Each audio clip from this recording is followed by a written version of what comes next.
سلسلہ شروع کرتے ہیں۔ خبر شامل کرتے ہیں سکھر سے، جہاں سکھر بیراج اور اس کی نہروں کی صفائی کا کام تیزی سے جاری ہے۔ گیٹوں کی مرمت، رنگ و روگن اور نہروں سے ریت نکالی جانے لگی۔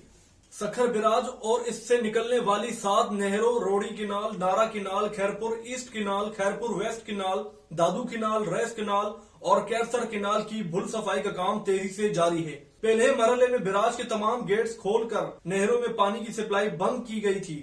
محکمہ آبپاشی کی جانب سے پہلا مرحلہ مکمل ہونے کے بعد دوسرے مرحلے میں دریائے سندھ اور نہروں سے ریت اور مٹی نکالی جا رہی ہے اور سکھر بیراج کے گیٹس کی مرمت اور رنگ و روگن کا کام کیا جائے گا۔ بھل صفائی کے دوران دریائے سندھ میں پانی کی کمی کی وجہ سے سکھر شہر اور گرد و نواح میں پانی کی قلت پیدا ہو گئی ہے۔ محکمہ آبپاشی ذرائع کے مطابق محکمے کی جانب سے میونسپل سمیت تمام دیگر متعلقہ اداروں کو بھل صفائی اور اس سے دریائے سندھ میں پیدا ہونے والی پانی کی کمی اور پیشگی انتظامات کرنے کے بارے میں لیٹرز لکھ دیے گئے ہیں، تاہم بھل صفائی کا کام جلد مکمل کر لیا جائے گا۔